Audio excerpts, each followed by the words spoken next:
I know. You may be thinking, well, reference checking isn't the most fun part of recruiting. And I won't stand here and tell you that I enjoy making the calls either.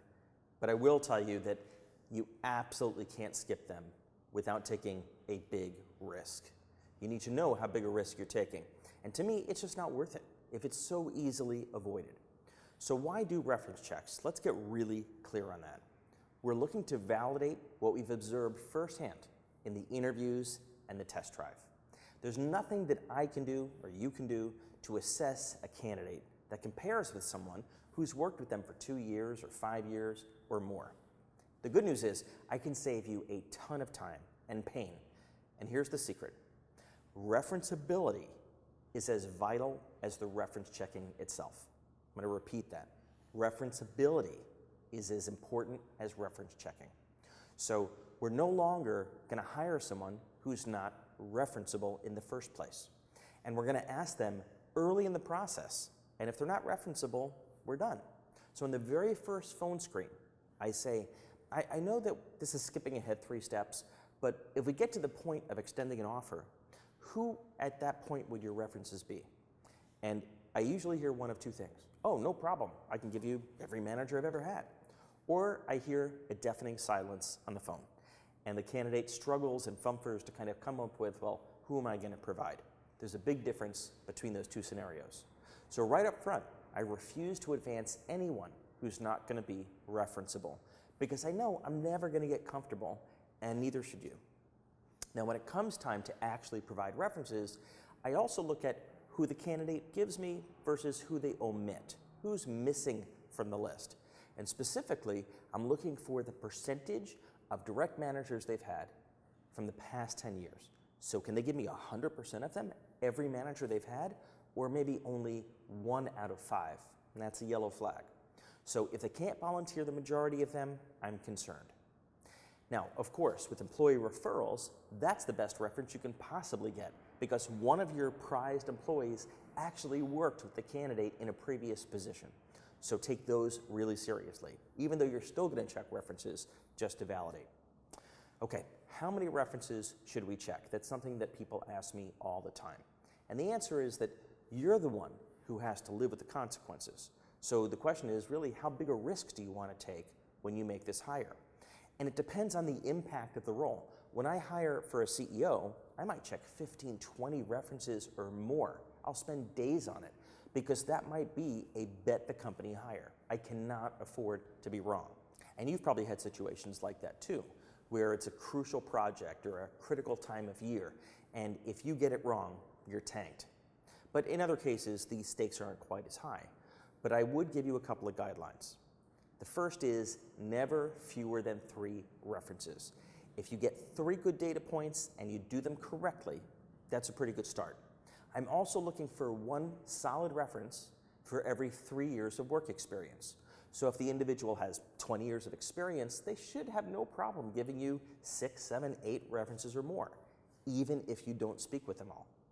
And the majority of the references that they provide should be from the past 10 years. I'm really not interested in ancient history because business changes, people change, they develop new skills, they develop good habits and bad. And so we're looking for the most recent 10 years. Okay, how do we check references? Obviously, for the most part, they're going to be on the phone. And that may sound obvious, but I still have clients who, to save time, try to check references via email. And it never works because the individual won't be candid. I mean, think about it. Would you put your true thoughts about a B or C player in writing? These days, absolutely not. But I do use email in advance to ask for, say, 15 or 20 minutes. Sometimes takes 30 or 40, but I don't want to scare them off. And I send them a really short email request. And I've actually included a copy of it in the online briefcase so that you can swipe that too. And on occasion, I'll even meet a reference for coffee in person when the stakes are really high or when I think that reference might make a great candidate down the road. Now, the focus of the reference checks. What are you actually looking for? Obviously, first are any lingering concerns that you might have uncovered from the interviews or the test drive. You should be noting those down and checking those in the references. Next, coachability. It's so valuable to talk to their former managers to understand how to get the most out of this individual. What kind of feedback do they respond to? How do they like to structure their time? How do I communicate with them? Do they learn and iterate their approach based on feedback? Their cognitive ability. Do they adapt their approach? Do they take on board new information? Are they just open to input, maybe certain times of the day? They're not a morning person. Cognitive ability. How do they compare to others, right? That's really important. So I want their assessment of the candidate, but more importantly, I want them to compare that candidate to everyone else that was on their team and to everyone else in the organization. The terms of departure. This is a critical one. Quite often, the story that the candidate told me about why they left an organization doesn't sync up with the story that their manager tells me. And I need to rationalize or reconcile those two. And sometimes I can't do it. But the terms of departure are really important. Did they resign? Were they invited to leave? And I need to understand that. And then finally, who else should I speak with? This is a great way to uncover more potential references that the candidate didn't even provide. Next question you might be asking is, well, when is the ideal time to check references? And this may sound really silly, but it's before you extend an offer. I've worked in many organizations that will extend the offer and then do the references. And that just makes no sense. You've already made your decision. You're emotionally invested in the candidate, and you're probably not open to hearing any bad news. So you want to do it as early in the process and really throughout the process. Invest more time with the candidate while you're investing more time in reference checking in parallel.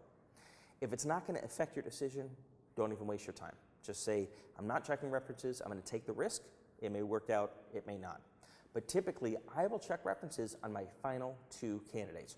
Presuming they did well in the test drive, I'm going to check references for both and actually use that as an input into my final decision. And it's frequently the tiebreaker. The last question, who should check references? The answer might surprise you, and that's the focus of our next lesson. In the meantime, a little bit of homework for now. I just want you to read through the reference call do's and don'ts, and you'll find that in the online briefcase that accompanies this lesson. I'll see you in a bit.